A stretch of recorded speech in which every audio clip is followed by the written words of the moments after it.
Hey folks, Steve here with another Axis Empires Ultimate Edition training scenario Barbarossa video.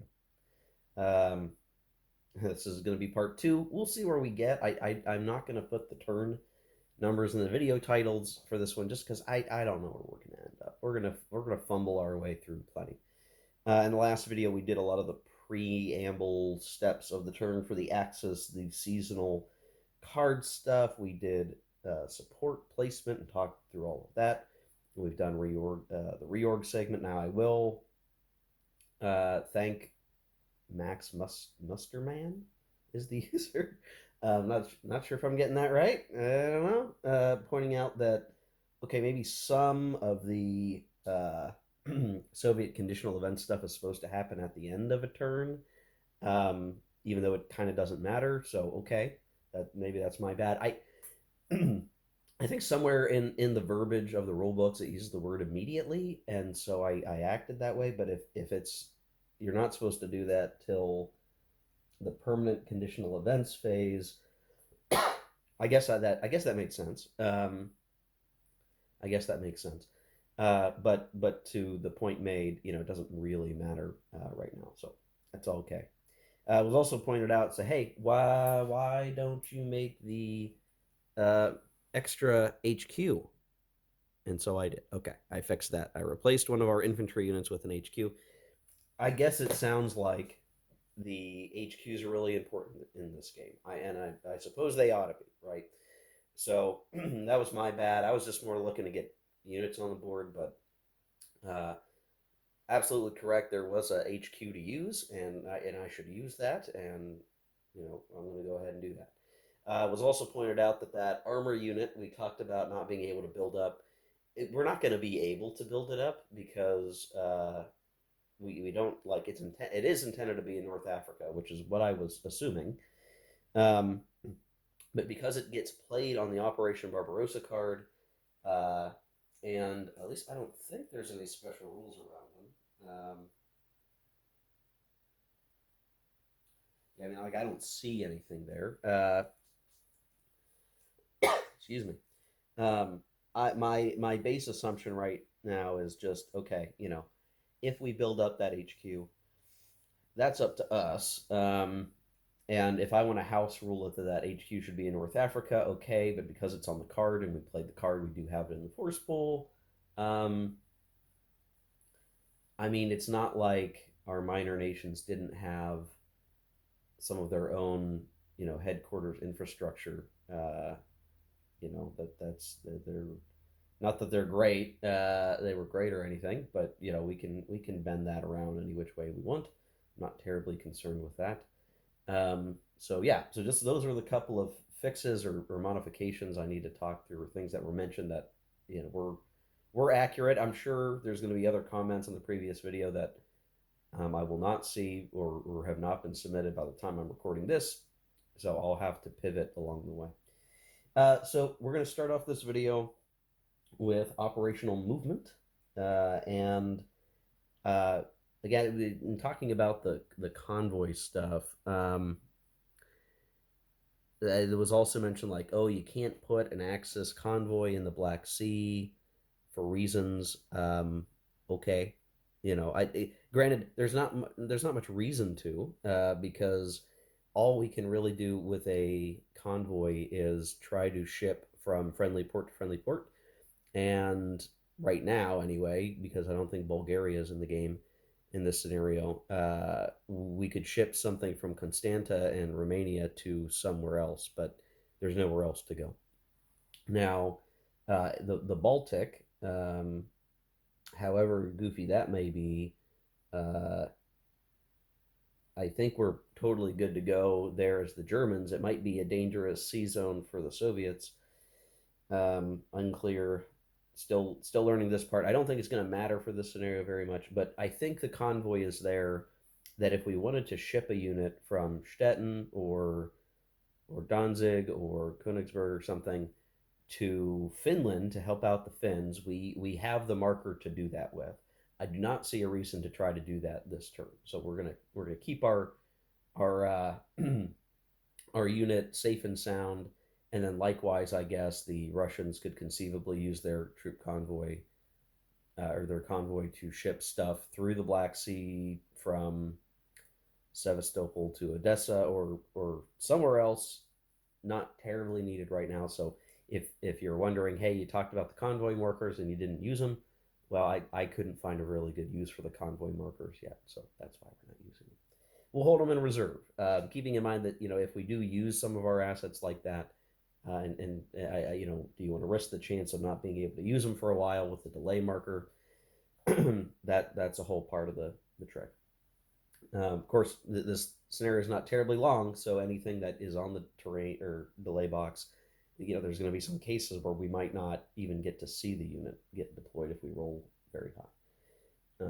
Anyway, so we're going to do operational movement. Main point here is to get guys closer to the front. I do want to set up the ability to deploy that Axis HQ if I want to, or if I'm going to do that, and otherwise make sure that at least for those units that aren't right up on top of enemy units or not going to be part of attacks, they're at least getting close to where I want them to be. Now, I'm not going to show each and every movement of every counter getting to where I want them to be. I'm just going to do a cut here and take care of that. And when we come back, I'll kind of talk through what I'm thinking. I'm trying to think about where the attacks are going to be. Where do I want to concentrate my firepower? And I certainly want to be able to, maybe not attack this hex, but this hex seems to be an obvious choice. Probably this one or this one, but probably this one, and then maybe one of these guys, something like that. So we're likely going to have 3 to 4 attacks that I really want to make sure I do, and then after that, there'll be a regular combat phase, and my goal is to either have eliminated most of this line, or have gotten some shots in some of these HQs to whatever effect I can reasonably achieve. So that is the goal of what we want to do. We do want to get armor up so that we have enough armor to punch through all the areas we want to punch through. And right now, I'm kind of thinking I want to go for a Minsk, Kiev, uh, Moscow victory. Right, try to focus on the center and just punch through. So I may have my armor kind of move and operate with that in mind. Um, I could maybe achieve victory more reasonably by focusing in the south and getting to Rostov. Get to a Minsk, Kiev, and Rostov victory or something. But we'll see it. We'll play it by ear. You probably shouldn't do that in a strategic game. You shouldn't play anything by ear. You should definitely plan how this is going to go. But this is just a scenario, so I can feel out the system. So you're about to see some suboptimal play, I'm sure. In a big campaign game where like everything matters and it matters, for turns and turns later what you do, I maybe would be more precise, but I do just want to see, where do the Germans run out of gas depending on how I use them? Where do we start to fail and we start punching the big Soviet sponge um, in near winter as we get there in the mud? So anyway, let me take care of that movement and we'll be back. Okay, so here the movement is complete and we're about to enter the blitz combat segment. And a reminder that only units that are within the 2 hex radius of a blitz marker can attack. So while we have moved up over here, we're not going to be able to do anything there right now. I do have these little itty bitty tiny baby dice marking my planned attacks. So this very first one we're not going to do until the regular combat segment, but just as a reminder, and I do kind of have them in a rough order that I would do them in. But really, all that's going to be the main focus here is this area. Now, this is my favorite moment today. Like, I love all the little fiddly bit things that I bought over the years to help me, mnemonic things. I've got colored discs. I've got these little tiny baby dice. I got bingo chits. I really recommend people spend like just find $50 and buy a whole bunch of oddball stuff for this kind of thing because it just helps. I know other people like to use those little spacers. Um, they're tiny and small enough. I'd worry about losing too many of them. I mean, these dice are pretty small too, but so it goes. I got a whole bunch of them. Little colored baby dice. A friend of mine had gotten them, and it really helps our World in Flames game for certain things, especially playing Fatal Alliances, where there's a need for more counters in that published game, and we use the little baby dice. It just works out so good. Okay, so what's the situation here? Well, the idea. This is where I'm really going to ask folks to maybe grill me on my ideas here because I'm still at that weird stage of learning the system of going, okay, how do I really want this to go? Where do I need to go in particular is going to be one of those things that we want to determine. Like what do we seek to achieve? And now I'm into the experimental stage, so I could really pry open the Poland can, but this is going to be a little more tricky. And given that Barbarossa tends to be a really important event in any World War II strategic game, I could see this being like you really got to know what you're doing, how you're going to do it. Um, in a campaign game, your force composition may be a little bit different, accounting for the results of earlier campaigns. But you probably have, I would think, even in a campaign game, very similar sort of force pool that you're relying upon. So someone can probably come up with a really good moves here, but I'm a little less certain. Um, so take a look. Just take a look at what I have here. Think about it. You tell me right now, as of however many minutes into this video this segment is, probably like 7 or 10 minutes or something like that. But just look at that and you tell me what's wrong with it because I'm gonna play forward, but somebody can tell me later, like, hey, you silly guy, you should have done this. Well, let me know because it's a little opaque at the moment. So we're gonna try to bust through the line.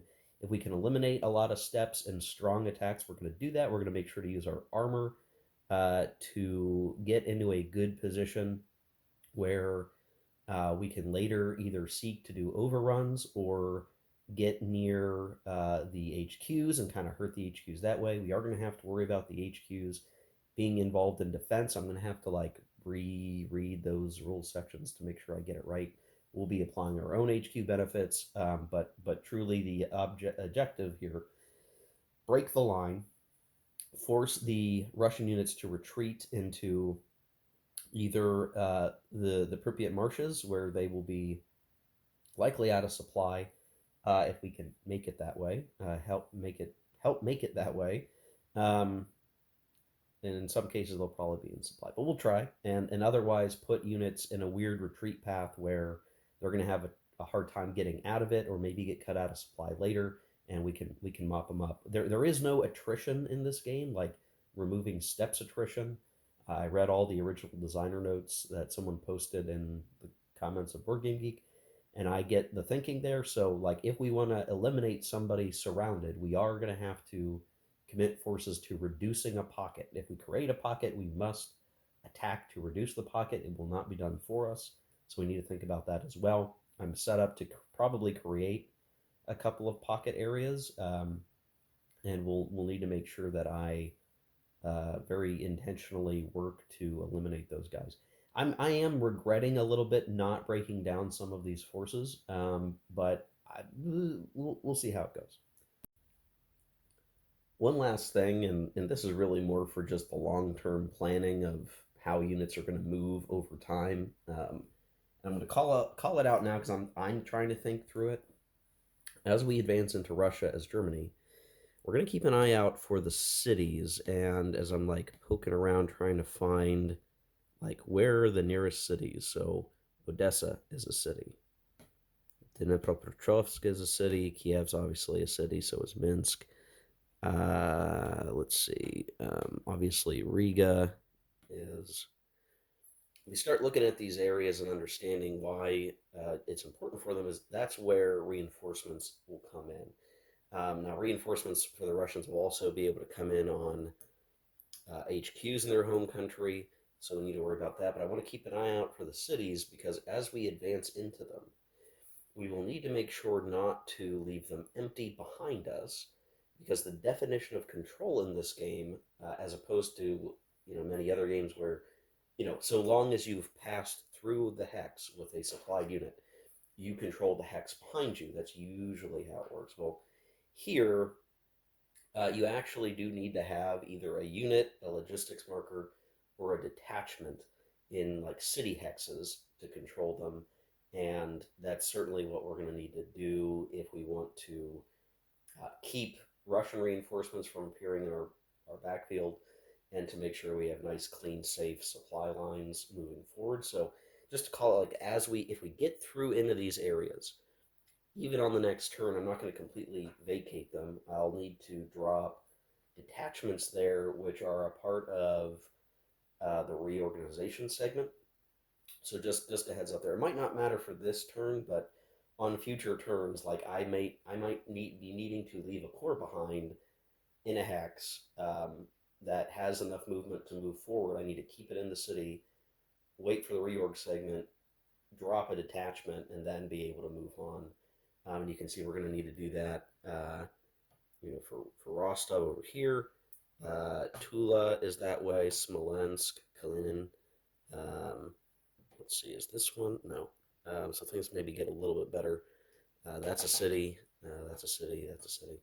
So this stuff we need to think about in terms of where stuff is going to pop up and what we're going to have to deal with it. So anyway, let's do our blitz combats. There's going to be a little bit of challenge here because I'm going to have to make some decisions as the Soviet player. I will have to decide where I want the HQ benefits, our 3 Soviet HQs, to apply to which combats. Some of them are going to be obvious because they're the only ones really present. But for this set, I'll have to decide. So let's just run through the combat. So here, this will be our combat. I'll just move our little die out of the way. So this guy is defending with 3, but then he's going to get an HQ benefit of range of 2 from. I can zoom in a little bit here for you guys. There you go. So that's really a 6, and we're going to have a shift to the left for the HQ. So we're defending with a 6. If we look at our attackers, we have. I'm going to say we're attacking with this. We're attacking with this stack. So altogether, we can see I do have the HQ moved up. So 10, 18 to 6. That's 3 to 1, right? 3 to 1. And then we don't have that air force here anymore. So that affects this combat. So it'd be 3 to 1, shifted down to 2 to 1 because of that HQ. But our HQ is involved. And so that's going to shift that back up to 3 to 1. And then we're going to get another shift for our armor, which is going to make this go to 4 to 1. Trying to think, is there anything else I could have done maybe to concentrate more force into that spot? And I guess, I don't know, I maybe could have moved more units down here, situated something differently. Like 4 to 1 doesn't feel like a good enough roll here. I maybe would have wanted something better, but so it goes. So in terms of die rolls, we want to roll low. I guess a 1 would be ideal, and we rolled a 2. So no attrition step losses, but we do have a retreat of 2 hexes. And so I'm just going to slide the blitz marker out of the way for a second. So 2 hex as well. We need to be further away every time, so we could retreat down this way. I think that's a bad idea. So we go 1, and we do that, right? But is that better to be with the HQ? I'm not sure. Really not sure. So the two hexes, and yeah, boy, I don't know. Is it better to retreat back to here? I'm not. I just don't know.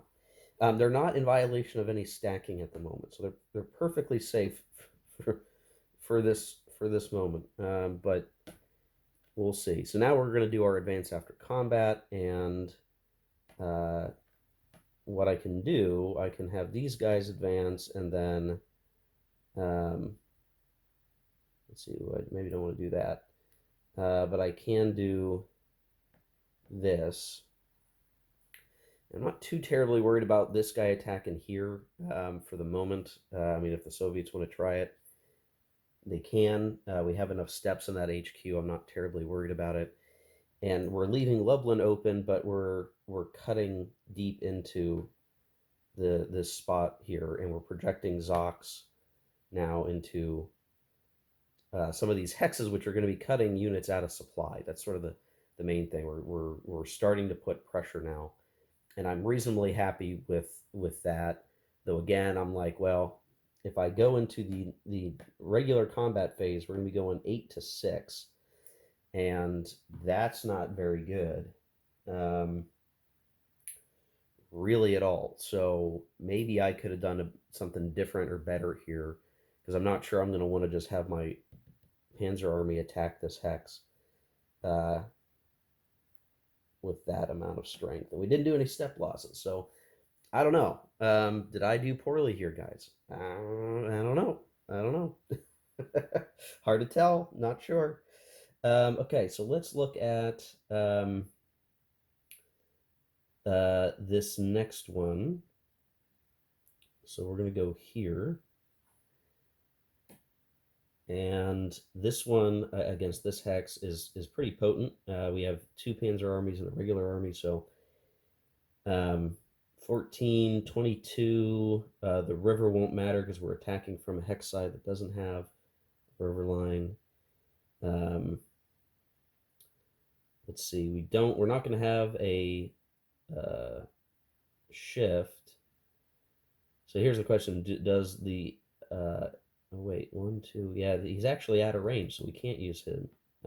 Anyway, so we should be able to pull off a really great attack here. 22 to 3, that goes to 7 to 1 odds, and then we get the armor shift up to 9 to 1 odds. So this will be a pretty good roll, I would hope. Let's see what happens. But I rolled a 5, which is not as good. Okay, so let's look at where he can retreat to. So we have, the blitz marker isn't really an issue. I just need to remember that that's there. So if he retreated, well, I can't retreat over here. I could retreat down this way, which I don't think I want to. But then I retreat here, and then I take 2 step losses, which actually eliminates the unit. So I think this unit goes back to the force pool because it does not have a delay straight. And then we're going to be able to advance after combat. So let's see, 1, 2, be able to. How do we want to do this? We're yeah. Give me a sec. I need to verify the exact breakout of the exploitation movement.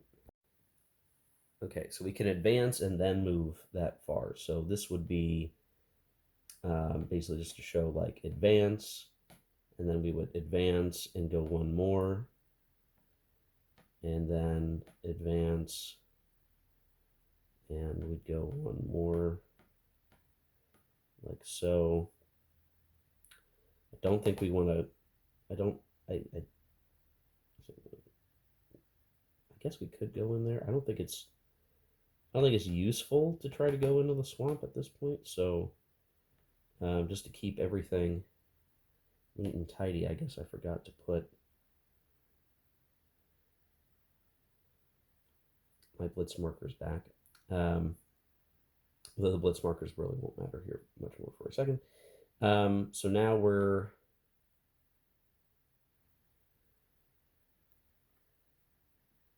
good there. Now here's a decision point we need to make. Um, if we do this attack next, it's going to cause him to retreat this way.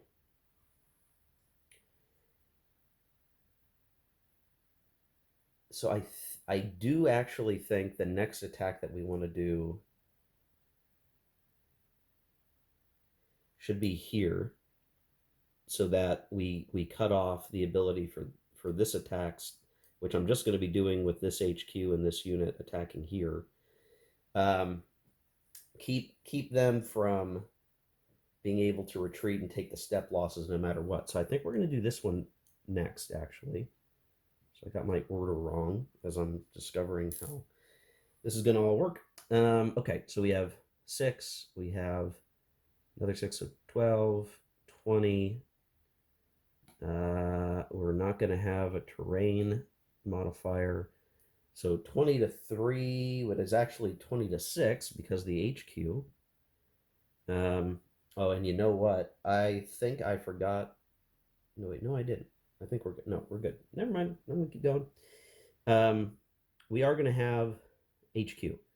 So when we're talking about, we're going 24 to 6 because of the HQ being added to this combat 2 hexes away.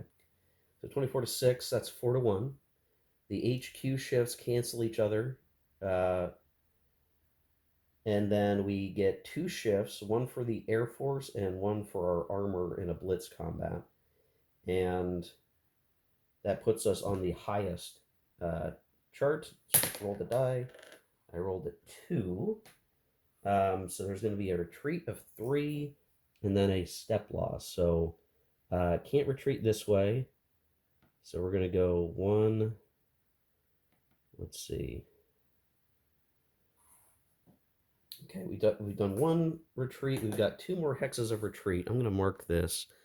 I've got to check again. Sorry, the HQ. What happens if I try to retreat into that HQ? Because we still got 2 more. So if we did retreat into the HQ, we'd have 1 more step that we would have to retreat. And if we get stuck on the HQ, is that good or bad? For the defender, I need to figure that out. Okay, so I don't want to retreat into the HQ. We don't, because if we retreat into this hex now, we can't retreat anymore. We're going to take a step loss, and we still got 1 coming, which would eliminate the unit. So we definitely don't want that. So we're going to do 1, 2, and 3, and then we got to take our step loss.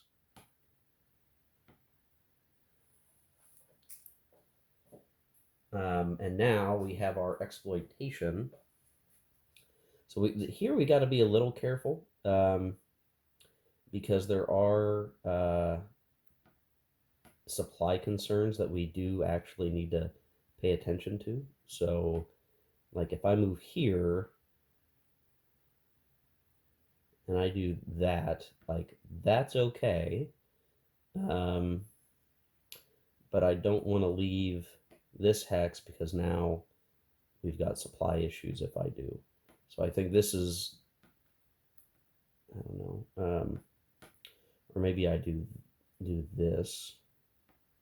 So we're starting to get a little bit of a stacking oddball situation here, but so we're cutting this guy off.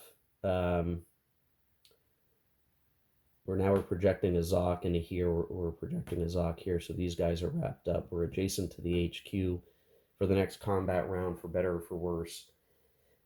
And I think I feel okay about that, and then that enables us to do this last blitz combat, which we're not getting much. So it's this unit and this unit attacking here. So it's 10 to 3, actually 10 to 6 because of the HQ. I do need to see about the HQ tracing.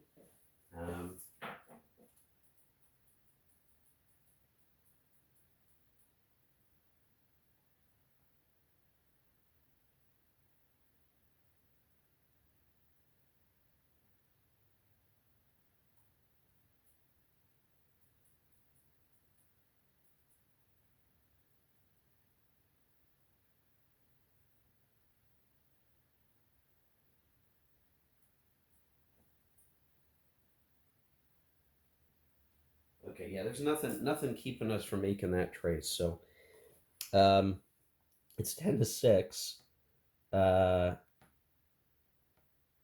which um, is not 2 to 1 odds, unfortunately. Um, and I'm not sure it's 3 to 2 either. I need to think about that. So 10 to 6 would be 5 to 3.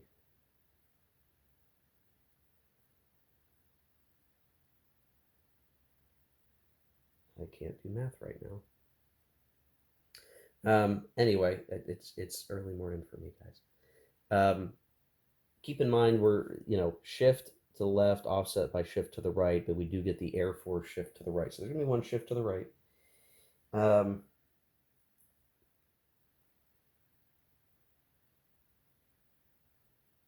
yeah. All right. So all this is gonna end up on the uh, 2 to 1, 2 to 1 odds odds column.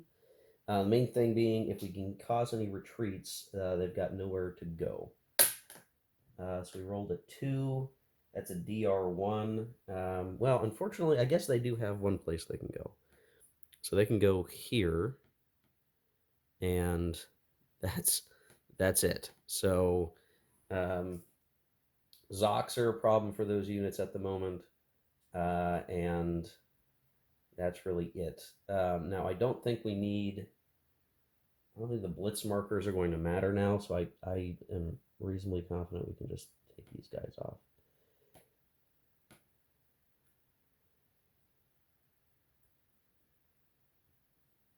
And now we would have the regular combat. And we're in a pretty decent spot that we ought to be able to uh, destroy a lot of other units here that are on the map. Like we do have uh, a decent amount of capability here, but I need to think through how this is going to go.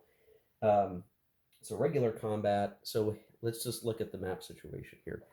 I don't know. I think we want to do something here. I don't know if we want to do this or not, but we kind of need to clear something. And maybe this is an attack with an HQ and some Hungarians to try to, what's that? 2 to 1, and then a shift and a shift. So at 2 to 1 odds, they've got nowhere to run to. I think it's worth trying there. We need to decide, are we attacking this HQ, which right now I don't know that I want to do that. I don't think I have enough. I don't have enough strength. If I had that Air Force, I would maybe consider it. Alternatively, what we may want to try to do is attack here and disrupt and force these guys. Same thing here, here to here. So I think we could very reasonably say we're going to do an attack here. We're probably going to do attack here. Keep in mind that in this game system, I don't have to make these designations. I can just choose to make what attacks I want as I go. Here being an 8 to 4, 2 to 1, we can get 3 to 1. So I do think we want to try. Oh, it is a city. We'll put this in the maybe category. Maybe. I do think it would be worthwhile to attack here. And then I'm starting to run out of my little dice. I can go grab some more. But in the north here, just to show, we're probably going to do an attack here, probably an attack here. This guy's got not very many places to go. Here is an exposed HQ, so we almost certainly are going to make those attacks. Excuse me. So, in the interest of time, I'm going to do the regular combat off camera and just get through it. We've covered a lot of time, me just walking through all the steps. This next combat segment, I should just point out, we're not going to get the shifts for armor. We will get shifts for our air forces. And because this is a new combat segment, There's the blitz combat segment and the regular combat segment. The keyword there being segment. All the HQs can apply their bonus once again, assuming that they're in range and there's not a soak off attack, that sort of thing. If you attack the HQ, that's the HQ being involved in a combat. It then cannot support any other combats that are going on in that segment. So we may want to prioritize having those attacks against the HQs actually go first, and then we'll clean up the rest. And so my hope is just, and we'll compare the like after segment to the aftermath. Is I'd like to have cleared up this up here a bit, cleared this up, maybe force some kind of retreat or some kind of attrition loss to that HQ, clean this up, and then maybe have taken Odessa. And that should leave us, these guys might be safe, but they're in a tough position. And then we will have blown open a northern advance towards Moscow and Leningrad. So that's what I'm hoping. I'll come back with the aftermath and we'll see how far we actually got. Okay, here's the aftermath of the combat segment as well as the reserve movement segment. I just went ahead and started getting some of the other stuff situated, so you can see we certainly got progress made, and we did so without really losing any steps, thank goodness. But we took Odessa, though it's in a kind of a perilous position. This guy's being reduced, but he's still alive. We did not push any harder here. These guys are kind of stacked up and are going to start to take continual losses from being attacked in future segments, though it's going to slow us down, unfortunately. This HQ is now by itself in Minsk and will very likely be the target of additional attacks. Though, again, I think the Soviets are probably going to get some replacements, I have to suspect. That's going to help them out there. We did start to reduce this stack, not as much as I would like. This stack got reduced, and we did hit this HQ for a step loss. Not the results I really wanted. I would have wanted to get more accomplished, and we just didn't quite get it, unfortunately. So I guess the bright side is we do have a number of Russian forces that are caught out of supply. Their HQs are under pretty tremendous threat. We are very likely going to be able to, if not clean these guys up, continue to do pretty significant damage. The Russians are going to get a decent number of steps in their turn, which we haven't done yet. They're part of the turn, and could see this actually not, like units get moved into place such that it's less good. I'll also point out that due to the way that I've retreated and advanced after combat and stuff, technically I think these guys are out of supply. But that would be quickly resolved here shortly, and the Zoks are situated such I'm not terribly worried about it at the moment. You don't really suffer any penalties on the defensive for being out of supply, which is one of the tricky things. The only thing is, like, you could be forced to retreat and get forced to retreat in a situation where you can't retreat, and then you take step losses from that. So that's kind of the weakness of being Zok locked and out of supply, wrapped up, nowhere to go. So I think I would rate this as a not great result. I think I look at it and go, man, I feel like maybe I could have done better. So it goes. I've also concentrated my armor in the center lane because I want to really push for Moscow. Because hey, this is just a scenario, man. Might as well go for Moscow. But we'll see continued effort both in the south and in the north, and see where we get. I guess that's going to be the thing. Just go for what we can go for. Try to break down the ability for the Russians to operate. We know we're probably going to have to deal with their emergency mobilization units, their replacement segment stuff, and it could mean that we're just going to get gummed up in the middle of Russia. That's entirely possible. So let me start getting ready to cover the Soviet faction turn and get that underway. There is something going on with the brightness in my room that it feels like the video footage here doesn't is like either foggy or dim or something. I don't know what's going on. So I'm sorry if the video quality is a bit oddball today, folks. Anyway, uh, I shall now take off my Axis player hat and put on my Soviet player hat and begin thinking at this terrible conundrum of all these Germans swarming into eastern Poland and the Baltic countries that are now just part of the uh, Soviet state, and we are going to figure out how we defend against the onslaught, and well, we'll figure that out. We're going to have just like we did for the Germans, we're going to have the seasonal phase because it is still a seasonal turn. We have our options card segment. So we have our card that's going to be played later, but this is going to be the card that we're playing now, which is general mobilization. We're going to get a blitz marker apparently, which is very exciting. Um, so we'll make one available to the Soviets. Um, okay, option card segment. Well, we're not going to remove stuff. We're not going to change Russia's posture because that's just we're at war. Um, we are going to get some stuff in our force pool, which will be four 012s that have detachments on the other side.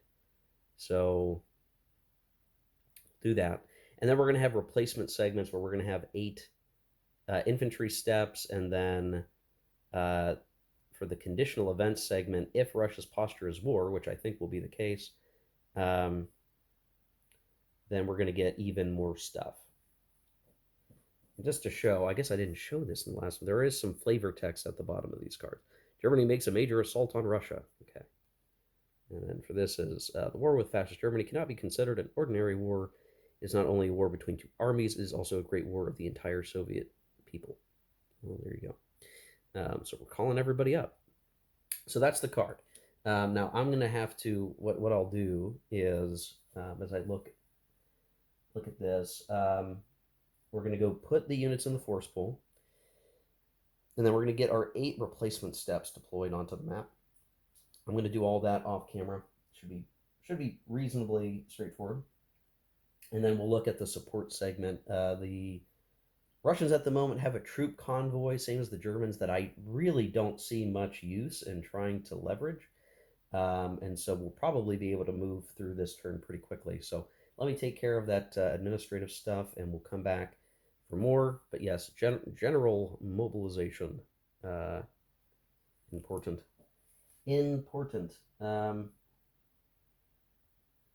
Oh, aha. One important thing, guys, and I didn't get this quite right.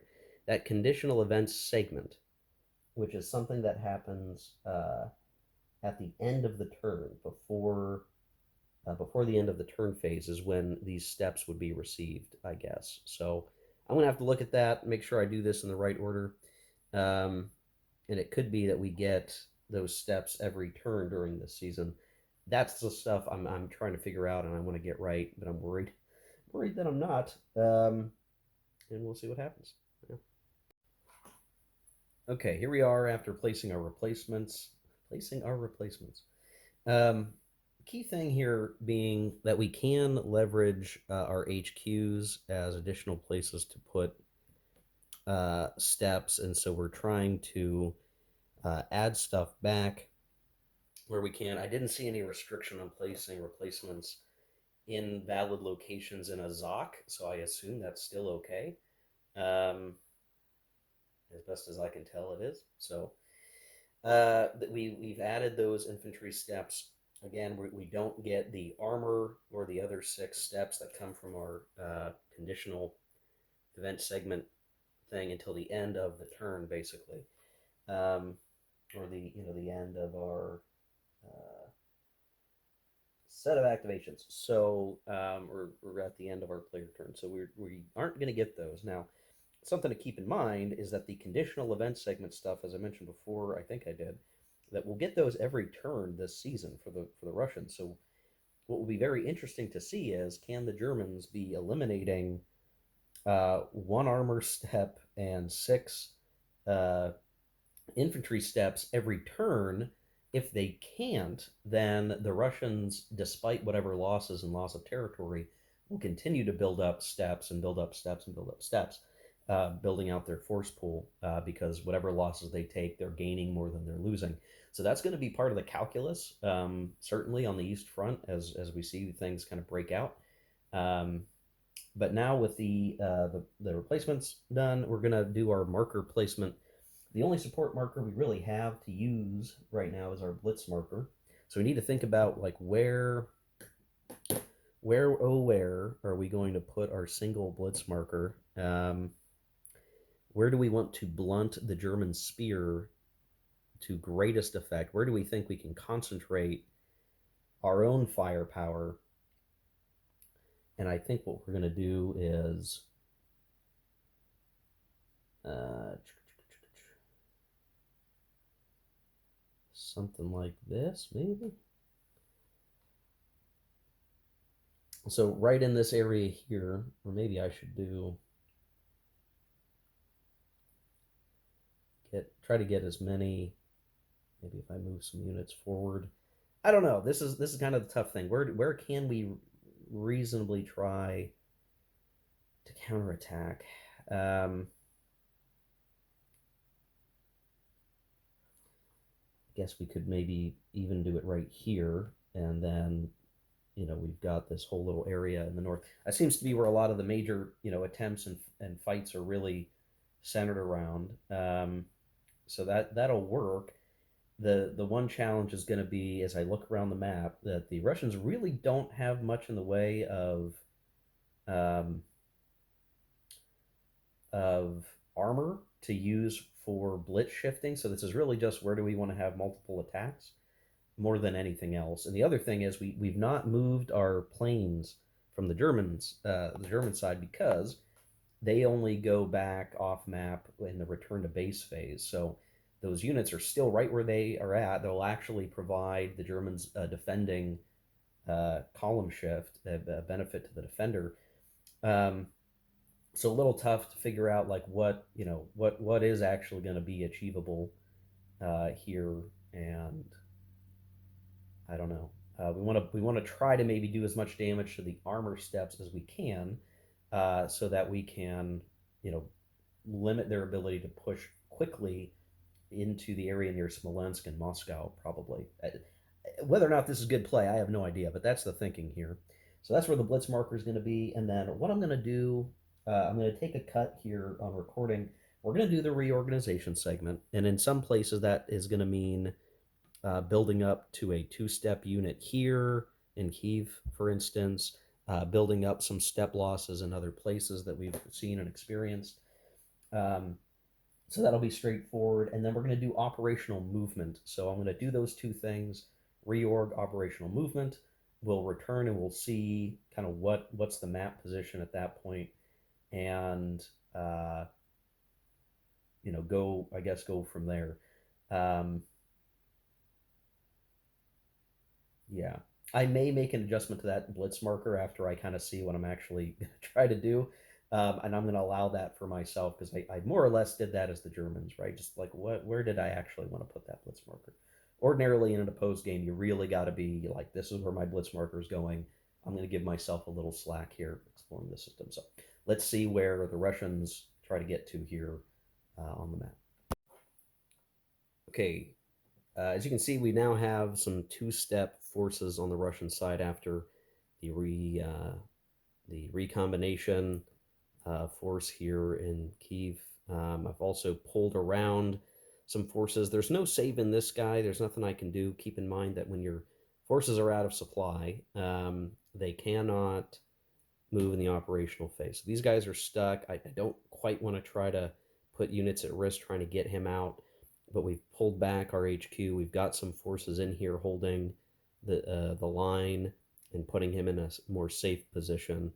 Um, and then I guess I could even pull him back even more, and that would actually be better. So maybe we'll do that. These guys are stuck. They can't move, and I just don't have enough force to really try to reestablish a supply line to them. But we've got this guy. We pulled back the HQ to try to, had we left these guys in here, and let's assume, nothing else can really happen, they're going to get attacked. They're going to get forced to retreat and lose a bunch of steps. So looking to save the HQ, pull back a little bit, starting to pull some forces around so that we have something out in this terrain to kind of hold. They're going to probably get overrun at some point here, but we can try to hold the line for another moment. We'll eventually get some stuff added in here with those conditional reinforcements or replacements. And then I've got managed, I got to move the blitz marker here. I did move the blitz marker a little bit, but we had forces here. We were able to move in such a way to restore supply to the stack that was here. And you're allowed to move out of a Zoc to another Zoc if you start in a Zoc. As best as I can tell with the rules. So these guys all shifted up, and we're going to have some blitz combat here, and then to maybe relieve this guy, clear this out, maybe, probably not, but maybe, and then have maybe a follow-up attack over here. So just, trying to pick a place where we have enough force concentrated to make a concerted effort at dulling the point of the spear of the Germans, or at least putting them off balance somewhere on the map. That's the hope. If there's going to be any attack, let's try to make it the best one that we can make. And otherwise, we're just gonna have to see what else happens. Like I maybe could have just tried to pull everybody back, give up terrain and give up positions, but I don't want to do that. So kind of in just a weird spot as the Russians, but that's what we have for the operational movement and the recombination. I'm going to do combats here, but maybe there's going to be some combats down here. Maybe there's going to be combats down here. Maybe an attempt at breakout. That would probably just end in failure. So better to leave these guys go. But we're going to do a blitz combat up here. All right, here we are after the Soviet attacks, and they achieved some things, not everything that they would have wanted to. We were able to get a exchange result here, so we lost some Soviet infantry to doing an armor loss to the Germans, which felt worthwhile in my opinion. Not much to do here. We did have a sort of combined attack around this area and actually forced the armor to retreat for a Soviet step loss, but the Germans could retreat in relative good order, and we just haven't been able to make much more of a dent than that, which finishes up the combat phase for the Soviets, and then it is a question of the reserve movement, which I don't see me doing a whole lot of. Like I could move here, and that would kind of help. He might get, I don't know, he may get overrun or something, but we can at least move him forward a little bit. The rest of these guys, I ended up moving back this HQ to support a combat, so I had screwed that up a little bit, but I made the switch. I don't know what other reserve movement is really worthwhile. I want to keep this guy out here for the moment. Yeah, that may be all that we got, because these guys are all mostly in Zocs to some degree. Maybe the only other thing I would do, well, it's like, okay, I could move my HQ back a little bit and still support those units and be in less danger. So maybe I would do that. And everything else is maybe as good as it's going to get. Hard to say. I don't want to move anybody out of Kiev yet, just because that's going to be important. So I could try to get some of these guys out. I guess no, because they're already in a Zoc, so they can't.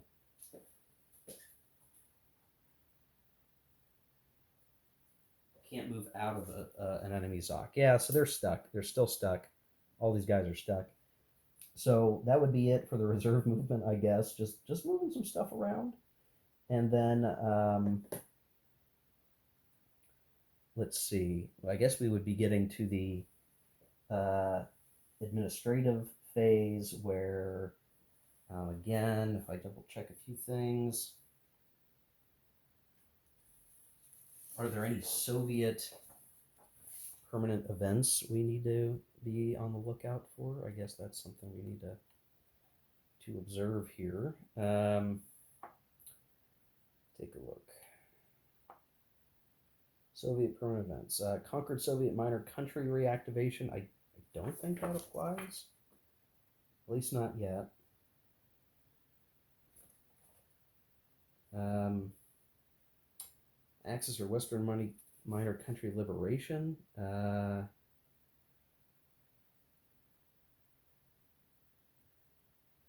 No, that doesn't apply. Emergency mobilization. That's already occurred. Um, and then we are instructed that we can ignore border defense check, border defense requirements. Russia rises and lend lease to Russia. We can ignore all those. So that much is straightforward. And then that leaves us with the option card conditional events. So again, we get, if Russia's posture is war, and it is, we're going to get an armor step. And I need to see what armor step we even have. We do have, yeah, okay, we do have units we can put on the board with that. And then 6 infantry. So how would we want to do this? Say I want to put, it's just a single step too. Get some armor down here, maybe? An armor step, and then we get 6 infantry steps, which we have just enough decent units to want to put on the board for that. So we can do a unit here, get another unit here, get another unit here. Probably worth getting this up to 3. Get something else in Riga. And I'm going to get a unit in Moscow. Just in case. So those are those reinforcements, and then, or replacements, I guess I should say. And again, we're going to get these every turn at the end of the Soviet conditional events segment. So we're going to keep getting that. Now we're going to start to look at the end of turn phase, where we're going to look at the delay segment. Okay, so as we get towards the tail end of this video, we're going to seek to finish the turn. We now get to the end of turn phase where we have the delay segment. So this is where we finally determine when these other units or these spent Air Force units and various reinforcements are actually going to come into the game. So as we've covered on some of the other cards and things that we've looked at, that some reinforcements will go to the delay box. We don't know exactly when they're going to become available for us to use. But this process will put these units from the delay box onto the turn track, and then we'll get access to them. And there are a couple of German units that start on the turn track for next turn that we're going to receive here very quickly. Now, there are DRMs. So the way this works, every unit, so this, I could maybe see where this gets a bit laborious here, to roll a die for every unit in the delay box, and you apply DRMs, and basically you will put that unit that many turns ahead on the turn track. A minimum is 1, so it'll always be the next turn, which could mean, I guess, if you roll a 1 and it stays a 1, you would get it this next turn. Like, as soon as you go into the next turn, you're going to get access to that unit. Otherwise, there's no ceiling, so you could end up very far away, I guess, depending on what you get. Now, there's a whole bunch of Russians to take care of here. So we have the interceptor marker, which we used. We have an Air Force that's coming in as a reinforcement from the emergency mobilization. And then we've got a whole bunch of infantry steps that will get added, I believe, to our force pool, I'm going to assume. I think is how this is going to work. So there's a lot. Like, I'm going to have to roll a lot of dice. The one nice thing is in terms of DRMs, I don't think any of these apply. So these are the Soviet delay.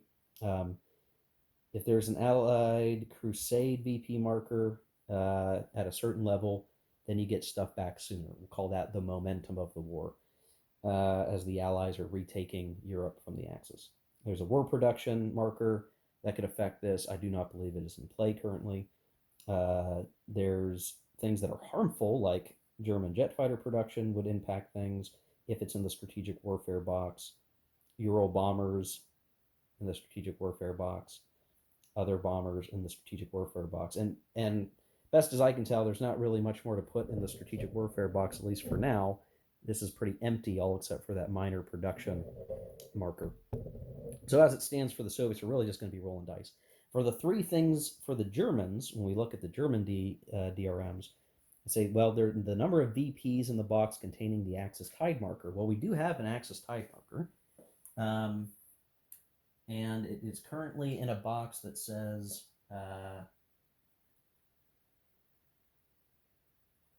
1 VP, I think. I think that's how that's set up. So it would be, I guess, a -1, I think. I think.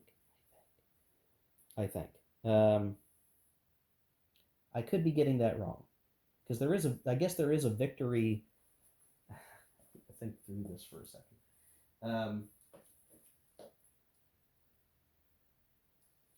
We're adding 4 to our strategic value. Okay, that makes sense. So our VP marker hasn't moved this turn. We would have moved that maybe in an earlier phase, somewhere in the sequence of play.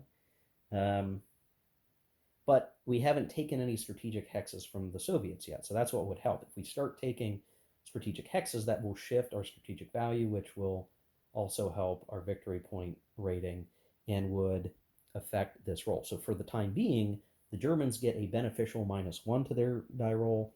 We don't have our war production marker. We don't have reduced U.S. impact. And I'm not sure exactly how all that works. But we don't need to worry about it. There's a USCL track that would affect this, but not in play for the moment. If there was U.S. intensive bombing, that would hurt. Material shortages can hurt. Having enemy bombers in the strategic warfare box can hurt this. So you can certainly get into some situations where just the event cards, I think, will end up providing DRMs that hurt you. If you can continue to maintain momentum on the game board, that can provide beneficial DRMs. So what I'm going to do, I'm going to do the rolls for all these guys, and I'll just show the turn track when that's done, so you can see the resulting aftermath. All right, so here's the results of the delay rolls. So very, very generally, the Soviets kind of got a very even spread. So they'll get a couple more infantry steps. Their Air Force, or their Interceptor, rather, will come back. Then they've got some more infantry steps, infantry and their Air Force. And then, unfortunately for them, some of their die rolls took them way out to November, December, and they're not going to actually enter the game. But I'm putting them there anyway, I guess, just to represent the limitations upon which those are going to be coming in. The Germans, well, their subfleet is out to here, which is just fine. I'm not sure I'm going to be worried about using the subfleet. But they are going to get these units that were coming in anyway, and then their additional Air Force markers will come in a little later in the summer. So not as soon as they would have liked, but so it goes. And then the very final part of the turn is that we push the turn marker into the next box, and then all of these units will go into the relevant force pool. So the unit and Air Force will go into the force pool for the Germans, so another larger formation to build, and another Air Force marker to use very generally. And then likewise, the Soviets will get these into their force pool. So more infantry and their interceptors back to continue to contest the air power of the Germans.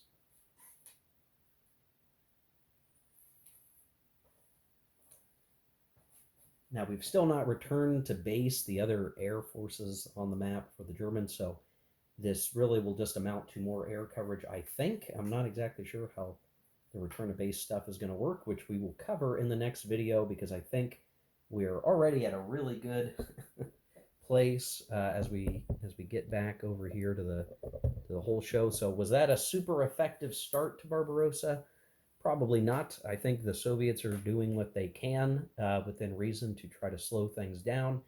But we still have a lot more of summer to go with the June, July coming up. I really don't know how to measure my effectiveness here. I certainly can see where we ought to be able to kind of spring forward with our main Axis forces and be operating much closer to Minsk and Kiev within the next turn. That will lead us to the continued fighting towards Moscow, or maybe a redirection towards Rostov. Who knows? Still plenty to work with. And we've not touched Finland at all, which will be coming next turn with the special scenario rules. I'll definitely say, just as a quick aside before I close the video, that having now run through the turn activities and kind of getting a feel for the way things operate, I do feel much more, I guess, much more comfortable with the system. I can't say that I'm playing efficiently or effectively, but I've been playing World in Flames for years, and I still wouldn't say I'm a very good World in Flames player. So I think this is all par for course. However badly I might be executing the game, the rules are starting to congeal in my mind. I'm starting to kind of be able to repeat the processes, understand how and what I'm going to do next, the things, the gotchas to watch out for, like when you can combine, when you need to be thinking about your support marker placement. And so I'm just generally feeling much more comfortable with the system at the moment as we continue to get into the rest of this 5-turn campaign. So turn 1 of the scenario is over. We'll go into the next turn. Starting in the next video, we won't be playing new cards, so we'll be able to skip past the card stuff. And it'll just be simply the Axis player turn to the normal degree, the Soviet player to the normal degree, and that'll take us another turn after that, and the turn after that, which would be another seasonal turn, and thus the cards will once again shift and change for us. So I guess I can clean up some of this stuff here. So yeah, more to come, folks. I hope this video was interesting. Let me know at a maybe high level what things I could have done better, and let me know the reasoning why you would do it differently. So if you can articulate a concept of, do this because that would have enabled you to do Y, that would be very helpful to me as I continue to play through. If I'm doing very well, let me know that too. Or what have I caught on to maybe that is non-obvious and I'm just stumbling into it. I appreciate any and all feedback in that regards to this. So anyway, thanks for watching, folks. Take care. Keep gaming. We'll see you in the next one.